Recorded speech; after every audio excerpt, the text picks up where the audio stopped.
Welcome to the Underground, the Steel City Underground, the black and gold standard for Pittsburgh Steelers coverage. Now, here are your hosts, Joe Kuzma and Brian E. Roach. Hello, everyone, and welcome to another edition of the Steel City Underground podcast.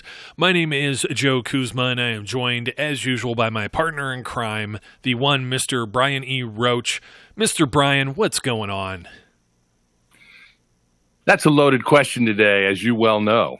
It is. We wanted to make a little bit of an update, depending on where all of Yin's folks out there are listening to the show. Apparently, YouTube has taken upon themselves to create some new community guidelines or whatever they deem as appropriate or inappropriate content on their platform. To make a long story short, their robots have detected one of our old sponsors as being something as inappropriate, although when they try to say whatever the problem is, they don't come right out and say it. So, unfortunately, if you're listening to this on a different platform and you're someone who's usually on our YouTube channel, which has been gangbusters as of late, our apologies. Our hands are tied right now until YouTube fixes this problem and we can start uploading some other shows. If you are listening to this on YouTube, it means the problem has since been resolved, and we appreciate you screaming and yelling at them for being stupid. Apparently, the problem stems from some older videos going even back, what was it, like 2017, Brian? And yeah. I mean, really old videos that now all of a sudden, quote, air quotes here, like Dr. Evil from the Austin Powers series, violates their policy. And when you click on the link, it takes you to phishing scams, hacking, and videos about, assembling or disassembling firearms or creating bombs. And I'm like, we got nothing to do with any of that stuff. But apparently, there's something else with, I take it has to do with online casinos. It seems to be, any of the people who've done the daily fantasy sports, any type of fantasy stuff, sports betting, we've had some sponsors like that in the past. And apparently that seems to be something that's on the list, but it's not actually out there and on their website, which, we have a screen capture of it too, just to prove our own innocence. So if that is something that's in violation, then we're being violated for something that wasn't policy, a year or two ago. And unfortunately, there's nothing we can do about it. So our apologies to our YouTube listeners out there if this show comes very delayed as opposed to any of our other platforms. Of course, you could listen to the program at any time. We're available on, Apple Podcasts / iTunes, depending on if you're on a mobile device or a personal computer or a Mac. And there's also, all the other avenues such as Google Play, iHeartRadio, Spotify, Spreaker. SoundCloud is something that's hit or miss there just because, it's a dying platform, but we try and keep everything up to date there as well. I'm trying to think if there's something else that I'm missing within the entire queue there, Brian. Let me see. iTunes, of course, Apple Podcasts, iHeartRadio, Spotify, TuneIn Radio. We're also there as well. We mentioned Spreaker, Google Podcasts, Stitcher, and SoundCloud. So pretty much any of the popular platforms other than YouTube right now, you could always subscribe and follow our show. And we also appreciate any reviews or ratings and feedback that, it helps others such as yourself find the show, tune in, listen, and it also helps support us in the long run as well. Absolutely. And, what more do we need to say about it other than it's out of our hands and we'll just ride along as we always do. Yeah, the funny thing is we're not the only ones, so, this may also be affecting even people that are our competitors as credible or, unscrupulous that some of them are. Some of the, we have many friends who work in different media platforms and stuff of that nature, even covering the Steelers, and then there are some that just, they steal, our content or ideas and then repurpose it as their own, and, we're not the only ones that people are ripping off. Or that we're not the only ones getting ripped off, of course.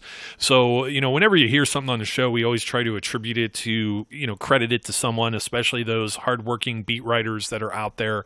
They're in the field, they're sitting in the stands, they're in the locker rooms and stuff of that nature. So we never try to come off as saying anything as, us reporting it, unless we're physically there and seeing it, which is the case, at many games. We even have several contributors here who sit in the press box. They work for, different newspapers across the country as well, or different media outlets online. And as well as, some of us just attend training camp as fans and sit there and, we make our own eyeball observations. So as part of that, we wanted to bring up something. I think we talked about this recently, at least, maybe within the last few episodes, Brian. We mentioned Cameron Kelly that came over. He was a San Diego State product, 22 years old. They had him listed on the Steelers roster officially as just a DB, and he was playing corner, I believe, in the AAF. For the San Diego Fleet. I almost wanted to say Birmingham Iron, which we're going to mention some other players here. We did mention, what's his name? JC, now I can't remember, Hassenauer, the one center. We mentioned him in the offensive line program our last show. They also have Casey Sales that'll be mentioned as part of our defensive line program today. But we wanted to mention Cameron Kelly more or less because, in OTAs, I know it's football and shorts, but getting a look with some first-team reps, not only as a cornerback, but also a safety, and that gets attributed to Joe Rutter from the Trib, who, we have to put that out there as well, because you may have seen it somewhere else on one of these other websites, and people are just lifting it from Joe's wonderful, well-thought-out, well-written article and report, because none of these other people are there and physically seeing this, so he reports it, and then everyone else has kind of ripped it off. So we wanted to mention that because we're going to be talking about safeties in the near future here. It's one of the positions we haven't touched on yet, but we did touch on cornerbacks, and he's yet another gifted and quoted from the Steelers organization, talented athlete that they're definitely giving some looks at. Now, that doesn't mean he's going to play over maybe Joe Hayden or even Steven Nelson, who's the incoming free agent, but they're definitely thin at the safety spot. And they definitely need depth, and we've discussed that ad nauseum if you want to go check out the previous corner show. But this is another young man who is definitely in the mix for, possibly a roster or practice squad spot in 2019. Yeah, it's encouraging. Talent is talent wherever you can find it. And we talked about this when, the AAF first started, is it gives, if nothing else, it gives players a chance to prove why they should not have been overlooked, or gives teams a second chance to look at some guys that maybe they had some interest in and thought, maybe they're okay, maybe they're not. Either way, it clearly has given some players a second lease on life. And, this was one of the guys that they targeted right away and looked at and thought, that's a guy we think is a player. And, he got a chance to run with the ones in OTAs the other day. And reporters as well as, beat writers took note and said, it's not just a one-off. It's not just, okay, Sean Davis is nursing a little bit of an injury. This is a guy that's got a legitimate shot at making the roster. Yeah. And, we're going to talk about some other gentlemen who may have, an opportunity to make the roster on the defensive line. But if you had to look at any position here, and I know we were really hyping offensive line with all the, Pro Bowl players and talent that are there, the defensive line may be the most stacked position. I know, we hyped up quite a bit of, the corners obviously is something that's still an unproven commodity for the Steelers. We know there's some change at the wide receiver position. We know that there's potential for a lot of depth and talent at running back, quarterback being the same. But defensive line has some men up front there that are proven commodities and also as part of a rotation. And I guess we should just kick it off instantly with, you're the one who's got to introduce him. You got to introduce the captain. You got to introduce the Pro Bowler. It's your catchphrase, so I'm gonna kick it to you, Brian. Let's just put it this way: Cameron Heyward is a grown ass man. Yeah, and it's something that we just started kind of teasing, saying grown ass man. And then we were actually even giving out awards last year. It's kind of morphed into its own thing. And, we've heard it in other places, but it kind of manifested in its own life here with a lot of our fans and commenters and supporters of Steel City Underground. So anytime we have an opportunity, Cam Heyward is definitely the original grown ass man from when we started this. I'm sure we would have many more if our show was running all the way back into the early 2000s and some of those great defenses that the Steelers have had. But, as of within the last year or so since we started doing this, Cam Heyward definitely a grown-ass man. How many times has Cam been a Pro Bowler now? I mean, he's led the team in sacks. He's like about a year removed from that. And, that's something to say when the team leads the league in sacks each of the last 2 years. And anytime I look up Cam Heyward, I always end up catching Darius Heyward Bay because of the Heyward, Darius Heyward Bay. No one ever called him a law firm. That's kind of a law firm name too. But two seasons, first team All-Pro. In fact, I want to say 2017 when he was named. Wasn't he named an All-Pro before he was named to the Pro Bowl? Because he was like an alternate. It was just so ridiculous. He had 12 sacks. And I get it. As a 3-4 defensive end, or not thinking of it the same way, and the way defenses not played in the Pro Bowl. That was an intentional with that, obviously, the Pro Bowl, tongue-in-cheek.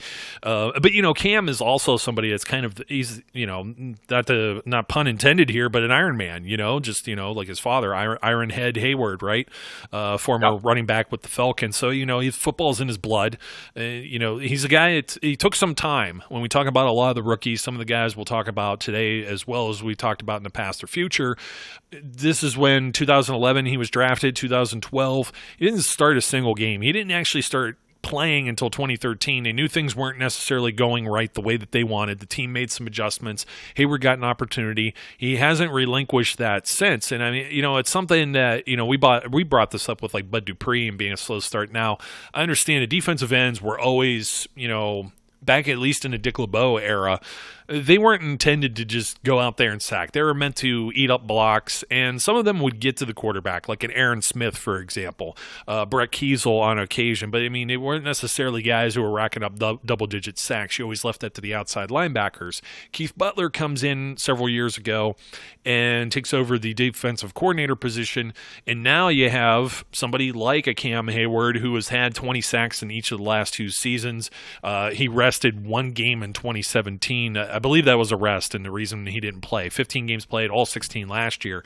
A captain. He's a guy who's deflected a lot of passes. He forces fumbles. He is just a force. He is I dare say he's the heart and soul of the Steelers' defense, right now and even going forward. And I think he still has a pretty long and bright career ahead of him. And this is a guy that I couldn't see the Steelers' defense without him. No, look, Cam, the first couple years, as you're right, he started 2011. That was his first season. But, he got into every game for 2011 and 2012. He just didn't start any of them. And he got some sacks. He got a sack in each of those years. I think a sack and a half the second year. But during those seasons, and even I think 2013 and morphing into 2014, you're talking about that Dick LeBeau type of defense. But in 2013, his first season starting, he had 5 sacks. 2014 goes up to 7, and the only year that he's done less than that, it was a year he was injured, which was 2016, and it was obvious that he was a missing component in that defense when he went down. He got 12 sacks in 2017, 8 in 2018. And people say, oh, he had a down year.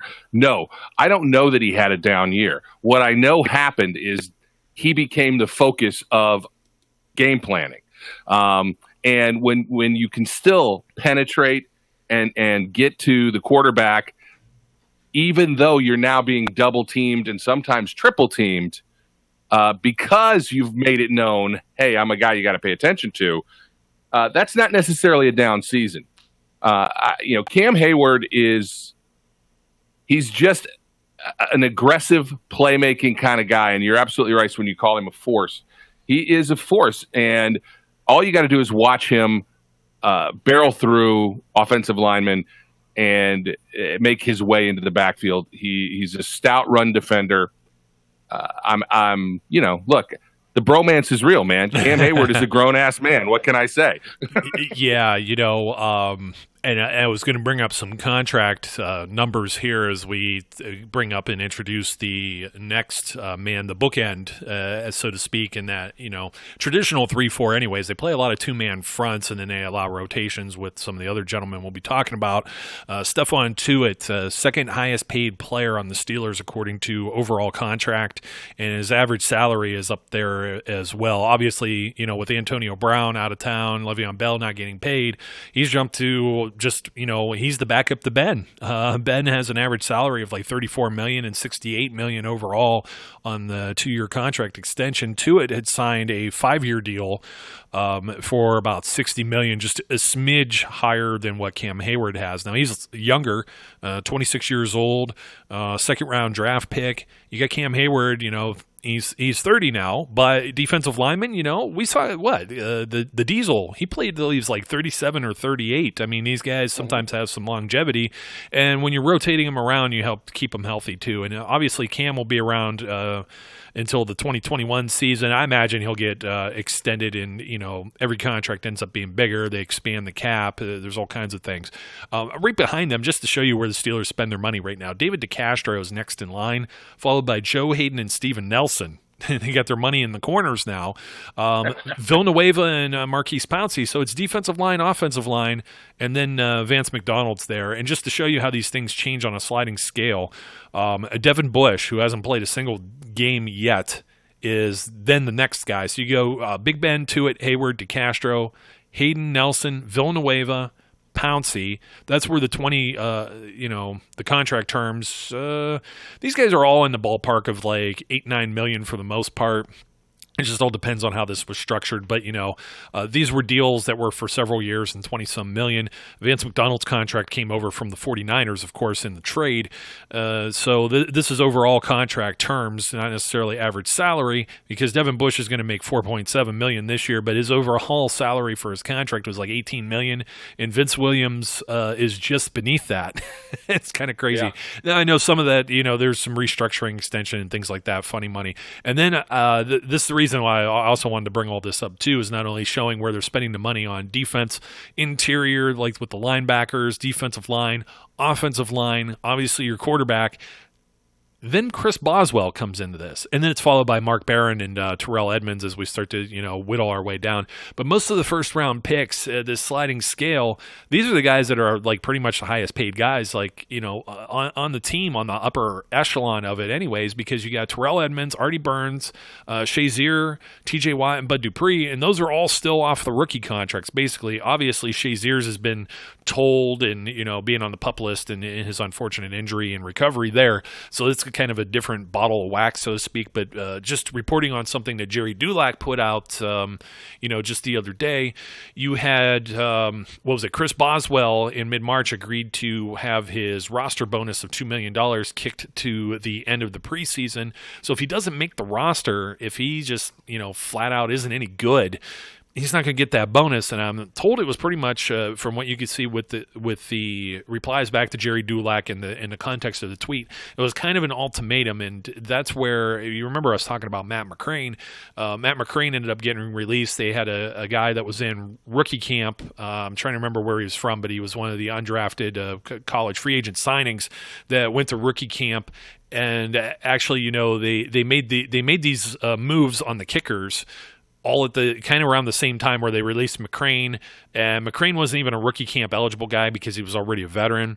So I know that was reported elsewhere, and they said there was a competition. There really wasn't. It was pretty much, they were deciding between which veteran to bring in or which guy to keep, and they couldn't really get, they don't need to have 3 kickers on the roster, and if they couldn't bring McCrane to rookie camp, so they had to bring in somebody to be able to kick the ball for rookie camp and get some looks from some of these different players that were attending.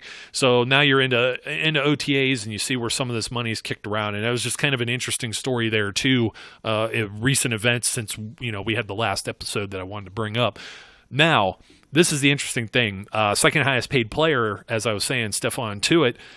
Me and you had like some a little bit of different opinion about Stephon Tuitt and his progress over the last, few years and being paid. At times, he has looked like a grown-ass man as well. If anybody remembers, he darn near killed Josh McCown up in Cleveland. He speared him. It looked like something from Goldberg back, the late 90s pro wrestling. And Goldberg obviously was a football player too. He played for the Falcons, but not a successful career, obviously. But anyway, Tuitt's sack numbers haven't really been up there. And, I was debating with you on this as to whether or not he should be a kind of the guy that gets all of these sacks the same way that a Cam Heyward does. And you were saying, he needs to get up there. We know he had a nagging injury. He got hurt, in the first game the year before or whatever. And I think that was lingering. We had a scare with him early last season too, I want to say in week 1.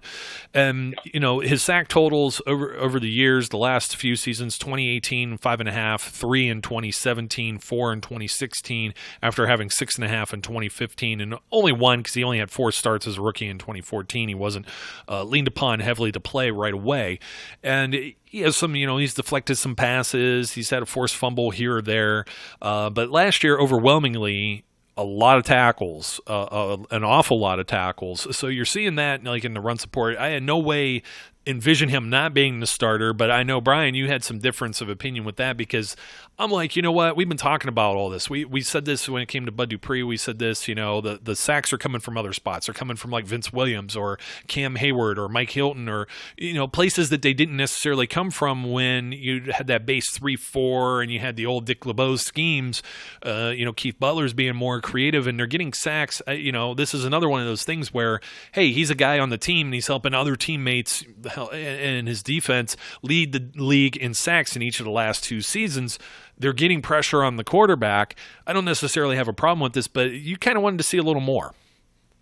Yeah, look, Stephon Tuitt is a guy that coming out of Notre Dame was injured and dropped into the second round, and everybody felt like this was a first-round talent guy who happened to drop because of having an injury.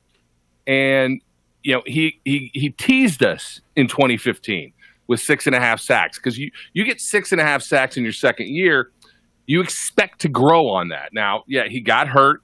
He only played in 14 games in 2016. It was 2015. He had 6.5 sacks. Sorry about that. And he only played in 12 games in 2017. So he has had some injury issues.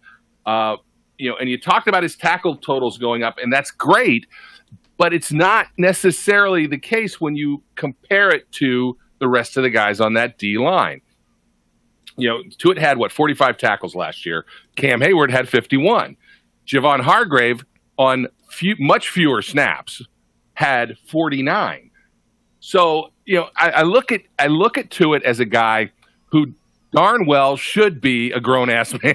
Yeah. when he is on, think of that first game before he got hurt. I think it was either last year or the year before. I think it was 2017. Yeah. That first game before he got hurt, he looked like he was going to set the world on fire and change, the complete power structure of defensive lines in the league. He could not be stopped. And that's what you expect out of him. His explosiveness is incredible when it's on. But for whatever reason, he hasn't been able to put it all together consistently. And, he signed a nice contract extension. As you said, second highest paid guy, at this point. And that's troubling to have that much, money invested in a guy who feels more like his potential is more what we're looking at than what his actual contributions are. I love Stephon Tuitt. Don't get me wrong. I think he is a stud, but I need him to act like it. I need Stephon Tuitt to be the LC Greenwood to Cam Heyward's Joe Green. I need him to be the bookend over there. And while yes, part of that is TJ Watt is playing that side of the ball now. He's going to get a lot of sacks on that side, so it's going to make it potentially less possible for Stephon Tuitt to get sacks. But look, we just talked about Cam Heyward, how he got more attention because he blew up the year before. TJ Watt kind of blew up last year, and he's going to get more attention. So Stephon Tuitt needs to be able to take advantage of that. And I think this is a very big season for Stephon Tuitt, and he needs to produce. It cannot be a season of 49 or 45 tackles and 5.5 sacks. I won't say he has to get double-digit sacks, but it would be nice. But it should be 8 or 9, and that tackle total should be up closer to 50 in my view. Otherwise they're going to start to have to seriously look at that other defensive end position. And this is a guy with definitely the talent and the potential to do it. He just needs to put it all together and stay healthy. Yeah, I think that's it. And I mean, he's been playing through injury. It's deceptive to you immediately dismiss and forget what might be ailing, him at any given time. And, it's a lot of things too. You got TJ and Bud flipping around, and it's like, well, if you're getting success from one side or the other, no matter who the player is, does it really matter? And that was kind of like my argument with it. But then you got to make the argument for the guy who plays nose tackle when they're playing, only about 30% of that base 3-4, where you have that third guy, you have the meat between the buns of a Heyward and Tuitt sandwich. I'm not sure I don't know, maybe dot the I or something else. Maybe that might be better. Yeah, I don't like that analogy at all. But maybe another grown ass man. I mean, here's a guy I absolutely love. I'm always into the smaller college guys, and I always want to see like the underdogs achieve, and he's kind of been stuck because of the aforementioned the two guys that are making a boatload of money, the second and third highest paid players on the team, and you just can't get Javon Hargrave, the Gravedigger or J-Wobble or whatever nickname you want to call him. You can't get him on the field a whole lot. And I mean, he's rotating in. You're talking about up through maybe the bye week or so, 25 to 30-ish, 36% of the game, but never any more than 40% of the defensive snaps. And some of that, he's not even in there as a nose tackle. It depends really on scheme. It depends on the personnel that's on the field. If it looks like it's going to be a run play, he's probably out there. If it looks like something else, they're playing this nickel or some type of hybrid thing or dime dollar, whatever, pocket change, whatever they call these things. And it usually means taking one of the defensive linemen out for like a defensive back or, they maybe several defensive backs if they're only running with one linebacker. You get the dime backer. You get all these different things. It's a different NFL. It's a pass happy league. You can't just have this is kind of important. I think we need to bring this topic up while we're talking about nose tackle and we're talking about Javon Hargrave. Javon Hargrave is a versatile player. We're going to mention this again with one of the draft picks. So he can play anywhere along the line, any of the techniques that are there. And he comes in often as a defensive end, as does Tyson Alualu, the next gentleman we'll be talking about too. So they spell Tuitt, Heyward, or both at the same time, with Hargrave coming in and playing as a defensive end and not primarily as a nose tackle. That is the reason why there's not a Casey Hampton, folks. Casey Hampton was, he's probably a guy that what do you think about this, Brian? Should be in the Hall of Fame. Thank you. Should be in the Hall of Fame. Put the words right in my mouth, because a lot of, it's kind of like one of these positions where, the offensive linemen or even kickers aren't guys that are going into the Hall of Fame because it's not the sexiest position. But man, did he eat up blockers or what? 2-3 guys and still shove them off. He would end up with a few sacks in a year. But I mean, he was the motor. He made a lot of that go, and he made guys like, Aaron Smith or Brett Kiesel or anybody else like that look really was Chemo there with him too, I believe. And I think maybe. Yeah, and I mean, I'm trying to think who else was playing in those spots, and I'm drawing some blanks. But I mean, he was always on the field. He was always available. He was a Pro Bowler. He was an All-Pro, and he had a very long, successful career. And I think he's the guy that should probably be overlooked, but definitely Hall of Fame potential player. And we have to say it in this context because you just don't. It's like Troy Polamalu. You don't replace Casey Hampton. Also, another problem is, in 2019, I'm not sure that Casey Hampton gets on the field much more than, 25, 30% of the snaps, unless he can play at a defensive end spot, too. because teams, everything has changed. Offensive schemes have changed. So you're just not going to find somebody else and throw them out there and find the next Casey Hampton, nor are they really producing players of that style, at least a 3-4 nose tackle at the college level. There's very few players like that. Very rare, yeah. I mean, okay, you got Aaron Donald or maybe Ndamukong Suh or somebody like that you could think of in the pros, but how many more can you think of that are like that? Maybe Haloti Ngata in his prime. There's not a whole lot of guys that you could put on that same level as a Casey Hampton type player, and it's just not a position that's being used in the same way that it used to.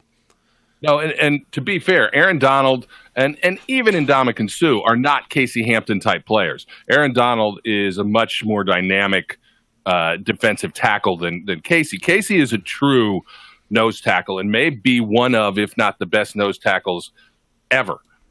Certainly to play on the Steelers defense, but maybe to play in the league. And you're right. It doesn't get the attention because it's not a sexy position. It's a position that is designed to make other positions look good. All of the glory goes elsewhere because all of the grunt work's being done in the middle. And Big Snack was a doubly grown ass man because he was big, but.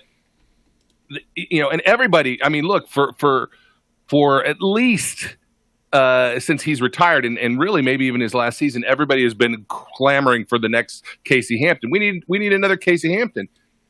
We don't. That's not the way that football is being played anymore. And that position, you're right when you say it's likely that Casey doesn't get on the field as much. Although with a player like Casey Hampton, he may have demanded that you play him, but it would have forced Casey to try and do other things, and maybe he wouldn't have been as dominant. Who knows? But that's the nice thing about Javon Hargrave. When we looked at Hargrave coming in as a rookie, the thing that stood out, for a kid that was coming from a smaller school was the explosion. He got that nickname J-Wobble from Cameron Heyward because Weebles wobble, but they don't fall down. And Javon Hargrave is just able to explode off the ball, and he's got a wiggle in his wobble that, he just can make. There are plays where he flat out makes whoever is in front of him just look so silly. And it's not because he just blows them off and overpowers them. It's because his quickness and his first step is so explosive that the offensive lineman simply cannot compensate for it, and he's able to get into the backfield. I mean, he got 6.5 sacks last year on what? He played, I'm looking it up right now, 43% of the snaps on the defense? Well, I have all of it in front of me, and basically, I'm not sure what the adjustments were, but he started playing a heck of a lot more from like week 10 on. And my gut's telling me if I look at the schedule, that's right around Jacksonville time. That was the Panthers game. So, yeah, a week before he went down to Jacksonville and just completely, kicked everyone in the face down there. Yeah. Oh, by the way, the Big Snack, he came in, Chemo was playing nose tackle. So I had that kind of right, and then Chemo shifted over, and it was Chemo and Aaron Smith for about 3-4 seasons during his early career. So, you know what? The old thinker's still working. Anyway, and a mammoth man, if you've ever met him in person. Holy cow, is he a huge guy. Yeah, I'm looking here, and I'm starting to, let me see, week 10, game number 10, I should say, not necessarily week 10, week 11, 2 sacks against Jacksonville, a half sack the next week against the Broncos, and a sack against the Chargers. Earned him a little bit more playing time there. Of course, he had one in week 1 against the Browns, the week 4 disaster that was against the Ravens. He had one there, and he also had one against the Bengals. So, he gets it done against division opponents here or there. Let me see. I was looking up something else. We were talking about snaps. So from week 10, from that Panthers game, he had a high for the season, or was the high for the season, 65% of the snaps. And, you look at Heyward. Heyward still had 70%. Tuitt still had 77%. So they were playing a lot more of the base defense. So it depends on the schemes. Just to give you another idea of that, about 30% there. And then, you still had Cam Heyward playing about 90% of the game. And then Tuitt went out for 2 games last year where Hargrave came in. And then that's where the Jacksonville game comes in. He plays 74% of the game, 81% after that. And then it was like, well, we got to try and keep this guy out there and on the field a little bit. So Tuitt was, playing in like the 70-ish range. And you had Hargrave start to increase to about 50% of the game. So it was almost like a rotation as they headed into, December football. Cam still stayed out there about, 81% for 3 weeks, closing out the season in 86 and 92, where, as soon as Tuitt came back, his numbers dropped to 17, 15, 26, 23, and 20, about a fifth of the game. So that's about what you expect in a rotation. So they were finding more ways, and they were scheming, depending on the opponent, of getting Hargrave out there after seeing what he could do when, Tuitt was hurt and couldn't play. And with him sidelined, we saw what Hargrave's like. I think Hargrave, he's definitely a unique-sized player. You almost talk about, low center of gravity with him. Yep. He's a handful to move. He's a guy who could eat up several blocks. And I think the more you could get him on the field, the better, as long as it doesn't sacrifice you against like some pass-happy teams. And I think when you look around, even just the division, the Bengals are still going to run the ball. The Browns will run the ball here or there. I think the Ravens are heavily a run team this year. So here's a guy that you probably want to lock up. He's going to be in a contract year, 4th year of his rookie contract. And hopefully this is somebody they can prioritize and extend. I think he's a key part of this team, regardless of what other pieces they've added since. Tyson Alualu comes back. He's a veteran, a former first-round draft pick with the Jacksonville Jaguars. He was signed in 2017. In some relief effort there in 2017, he actually had 4 sacks, saw a lot less, way more limited on time last season. Obviously maybe 2 starts there, but sometimes that's just who ends up on the field in the starting package. If you're going to start out as, a 3-4 and Hargrave's seeing as much playing time as he is and Tuitt's hurt, Alualu naturally is probably going to be the guy on the defensive end side, and you're going to kick Hargrave over to the inside as the nose tackle.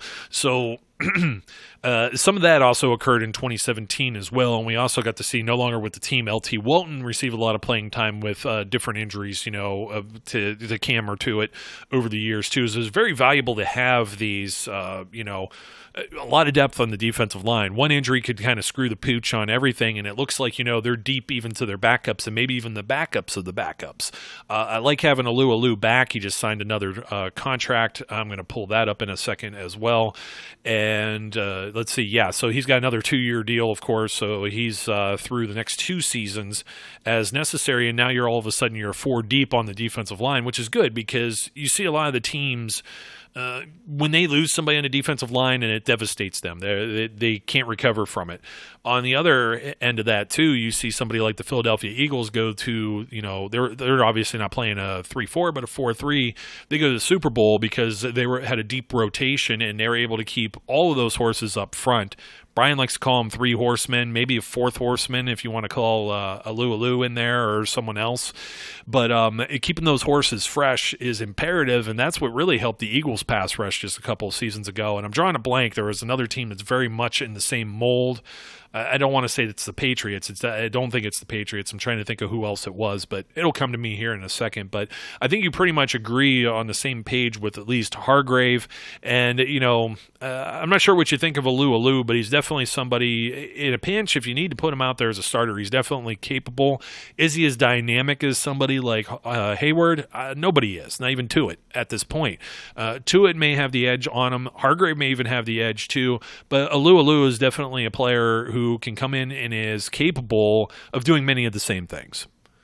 Yeah, the thing about Tyson Alualu is he's definitely starter capable, as they like to say. There's a drop off. There's not a question about that. But this is a guy. Remember, I mean, he was overdrafted, but he was a 1st round pick. And he gives them the depth that they have not had at that defensive line position, which was why for years Cameron Heyward was playing like 98% of the snaps, and Tuitt was expected to play as many snaps as possible, and they were wearing those guys out. Well, now with Alu, they can give them breathers. And I was excited when they signed Tyson Alu. I'm thrilled that they re-signed him to keep him there, just because he absolutely provides that quality depth that they need. He's a veteran guy, and if he has to start, he's got starter capable talent. I think you're right. I like that term, the three horsemen, but really when you think about it, they oftentimes have four guys up there, and we'll have to see. They drafted Isaiah Biggs this year. Bugsy from Alabama. Yeah, Isaiah Buggs, sorry. Yep. And that's a guy that the defensive line coach from Alabama is who's now our D line coach, is familiar with to a certain extent, coming from Alabama. I like the look of this guy as a guy they can groom Hargrave-esque, so to speak. And one of the things I kept saying during the draft was, if Ed Oliver fell, imagine the defensive line of Tuitt, Hargrave, Cam Heyward, and Ed Oliver. And I'm not, in no way am I trying to equate Isaiah Buggs to Ed Oliver. But if you can get two guys with that explosive first step inside that defensive line, and Cam Heyward and Stephon Tuitt at the ends, who do you double team? Yeah. And I think most of these guys can beat a single team that they have. So one of them is going to be double teamed. It may be Cam Heyward, but then if Hargrave starts to exploit that, or Tuitt starts to exploit a single team coverage, what are they going to do? Now you're forcing them to keep extra guys in. The running backs have to stay in. The tight end has to stay in. And teams that want to be pass happy have to limit what their exposure is. And as we've said continuously, that helps your defensive backs, because those two things work hand in hand. If they get pressure, if they get sacks, if they get to the quarterback and make him uneasy so he speeds up his throws, that helps the defensive backs, because they don't have to cover as long. They don't have to, stick to men as long. Their routes aren't as run as long, and they will have the ability to exploit bad throws. So I like where this group is a lot. So I'm sure I'm going to get told that, what are we going to get told, that we're on their nuts or something? But we should be. I don't care. We should be. These are all grown ass men, and I like them. As I said, there is some concern in the group, because I think, like I said, Stephon Tuitt needs to produce in the way that he's being compensated for, and he hasn't, in my opinion, yet. But he has it in him to do it. So that's why I think this is a potentially big year there.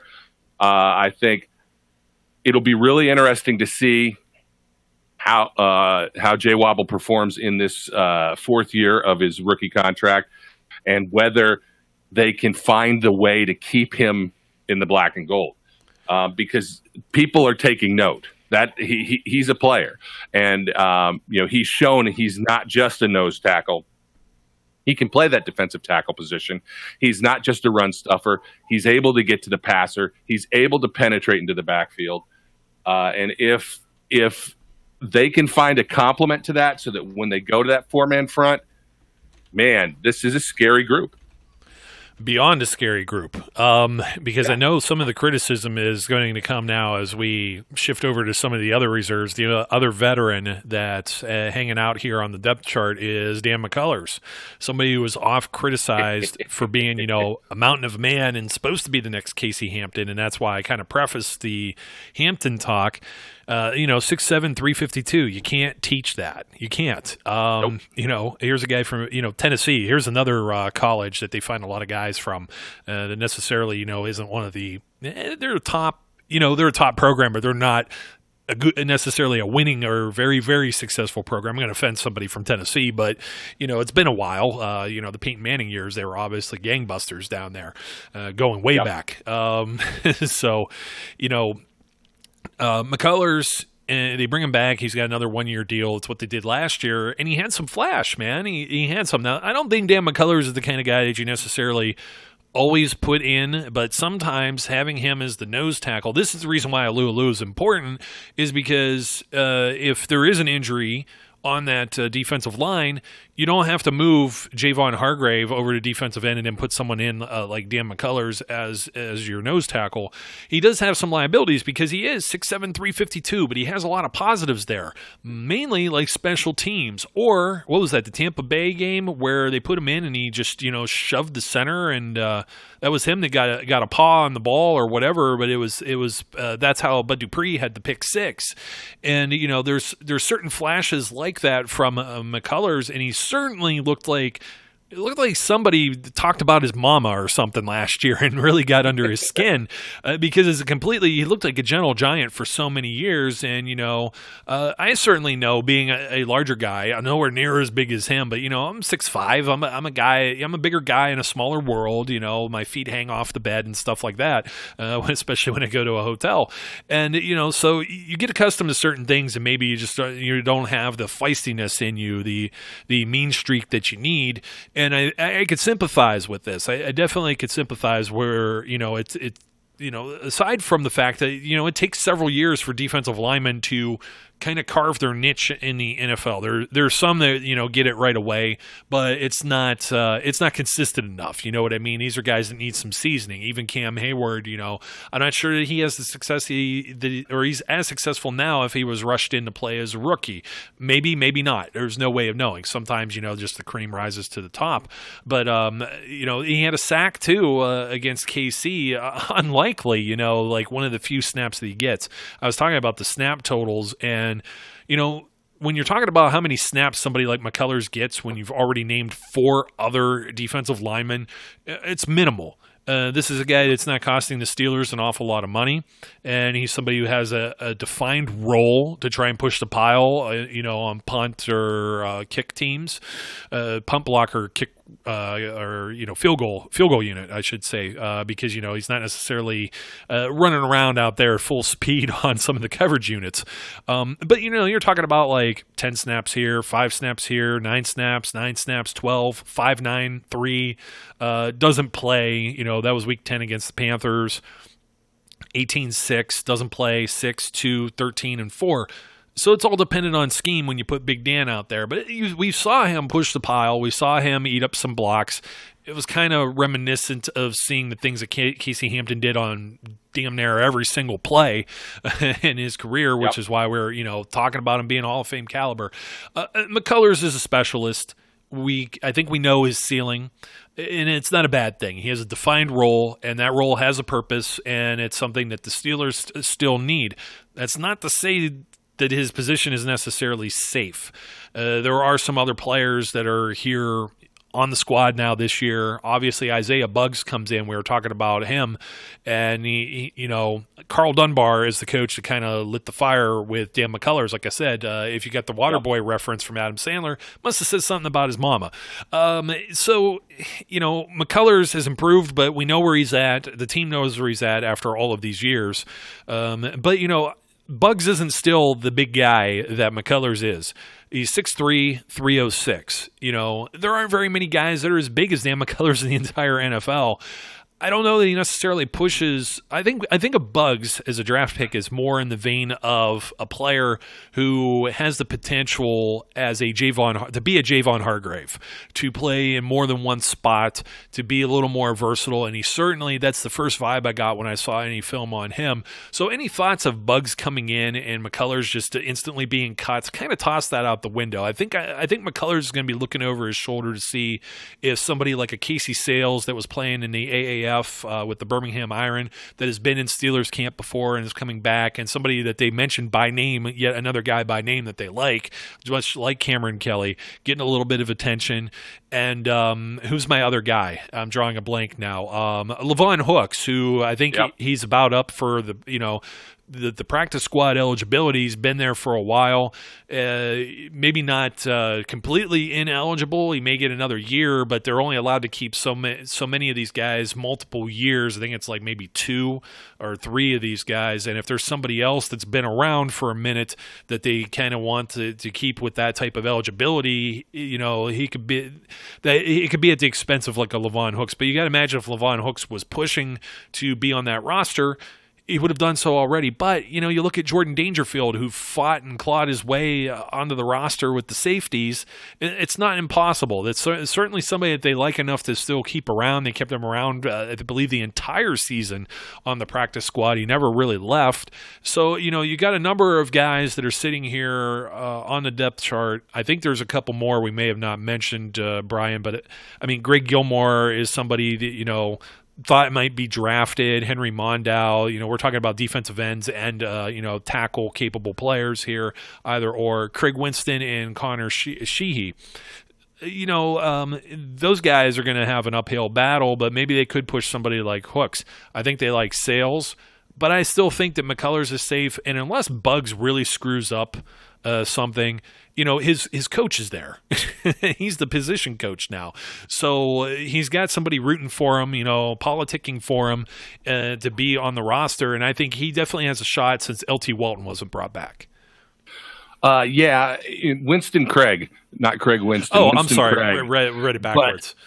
But there's another guy with his name is backwards. I'm sorry. Winston Craig. That's 2 first names. It's that's just creepy. But that's safe. It's better than the 2 last names with Sutton Smith. That's true. I think it's a tough road to hoe for any of these second tier players or guys who are in as a rookie tryouts or unsigned or undrafted free agent rookies.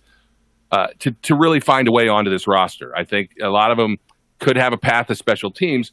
And I think you're right. Look, Joe Green has talked to Dan McCullers. Everyone has talked to Dan McCullers. I don't know whether we got to get, Henry Winkler to portray the Waterboy coach and get out here and try and get in Dan McCullers' head.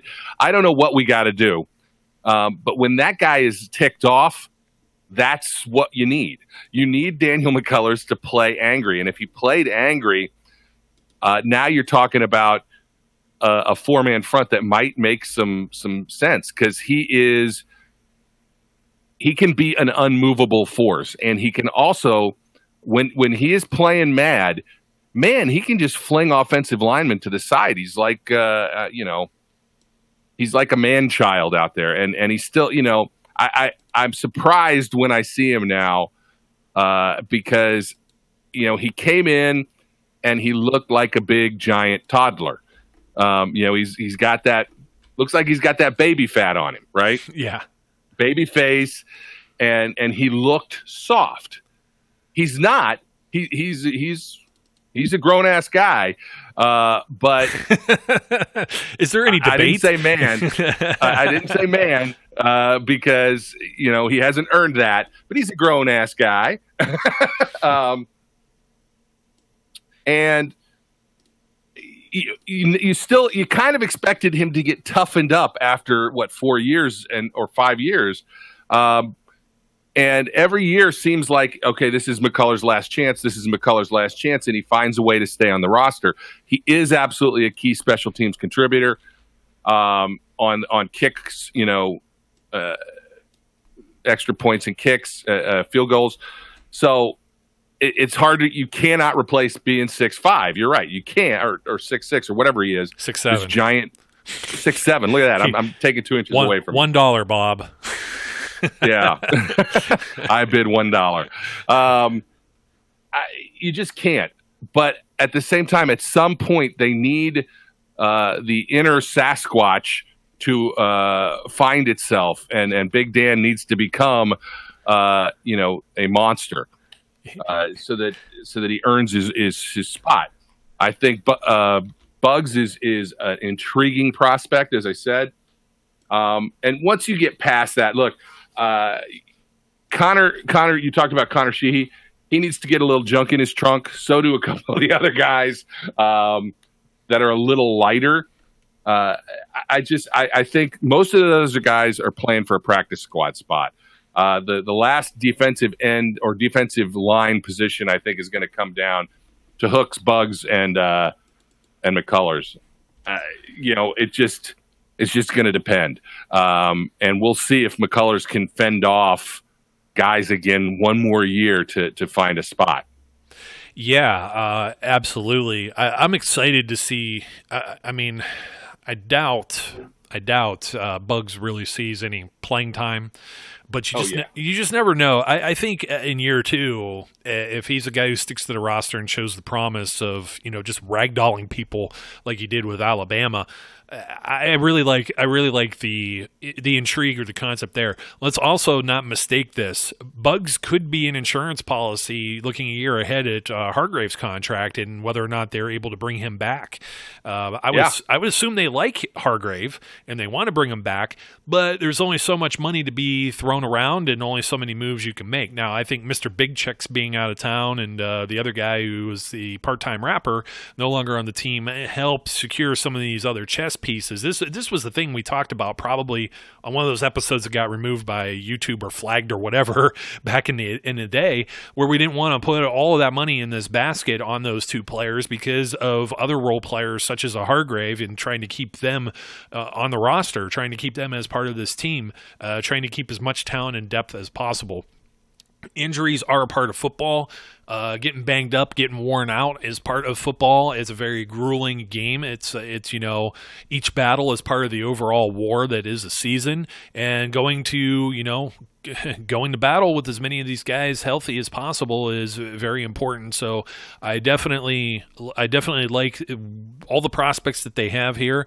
I even like a few of the men that are coming to camp, like I mentioned, like a Casey Sales, and nothing against like Javon Hooks or anything like that. Again, this is the business of football. There's only so many spots, and when you've been around for so long, it's very tough. We had McCullers as like a roster bubble guy last year because we didn't see exactly what happened. Now all of a sudden there was a little bit of progress, and it's enough. It's like a little nibble on the line when you're fishing. You got a little bite on the hook, and he hooked the Steelers into another year, and we're going to see if he can hook them into further years. What was it? Darius Heyward Bay kept getting these 1-year deals until he finally landed, a long-term type deal. Pretty much, I think, maybe finishing out his career. But I mean, hard to believe when somebody like that, comes from, it pretty much fell from grace and, definitely carved out a niche and reinvented his career with the Steelers lasting as long as he did there. And, you'll think of him as a Steeler now when you mention that name, aside from the Raiders making him a first-round pick like Alu. Maybe somebody that just didn't live up to that pedigree, but definitely veterans that are worth having on the roster. And, so I'd like to see what Buggs is going to do. I think you're definitely set, definitely experienced with the three starters when it's a 3-4 with Heyward and Hargrave and Tuitt. And if you had to put Alu out there, great. We'll see what McCullers does. We'll see if Buggs not only, makes the roster, because his spot is really between him and McCullers are the two that are maybe up for grabs. Nothing's ever safe. You can never say never when it comes to a lot of these different decisions and stuff that are made. But I mean, Casey Sales is somebody that's a little smaller, undersized, looking like a defensive end. Lavon Hooks, 6'3", 310. Okay, he's kind of in that category, as is Greg Gilmore, 6'4", 318. So these guys are all going to get looks. These are camp battles to look at when you end up seeing training camp. You see some of these things in reports that come out, and these are the guys you're going to be watching. But defensive line, definitely a position of strength for the Steelers. I think more so. I think we have less question marks, not only at the starter positions, but all across the board, even with the backups, than possibly any other spot. At least every other spot, I think, at least has some question marks. I don't have any question marks here with the defensive line. Yeah, I don't think you have any question mark as to who is your starters. I think there is, as I said, I think Stephon Tuitt has a little bit of a question mark on the sense of, is he going to start to play up to what we expected out of him? But it doesn't change the fact that that's your guy right now there. And he has every right to be the guy.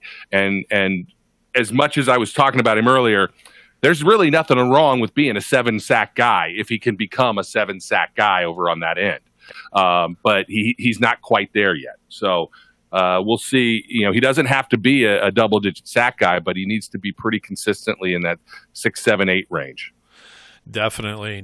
Well, we'll see. We'll see what happens. Everything, speculative as it is right now. When you're talking about, what is it? This is the end of May now, and we're heading into June, and you still don't have anything set where we're seeing anybody in pads or exhibition games, and then the regular season. So it's still a lot of speculation. But going on past history with a lot of these players, nothing to really get worked up about, I think, here. So probably the least controversial of any of the shows that we're going to do on any of the position groups, as for that matter. So we're up against it. So Brian, thanks once again for joining me, even if some of the folks on YouTube hear this in a delayed way, as long as our channel still exists. Yeah, hey, it's always a pleasure, and I was feeling really much better, having spent an hour talking about the Steelers until you mentioned that YouTube thing. Yeah, I know. Well, the fire's still burning inside me, so maybe maybe we could tell this to McCullers. He gets upset, and then he goes out and takes someone's head off. So there you go. That's the way I feel right now. Put me out there, put me in, Coach. Anyways, so alrighty. Until next time, my name's Joe. His name's Brian. Don't forget to like, comment, and subscribe. We always encourage our listeners to be safe, be good, and we'll catch you later. We would like to thank you for listening and remind our listeners to follow us on social media and our website, www.steelcityunderground.com.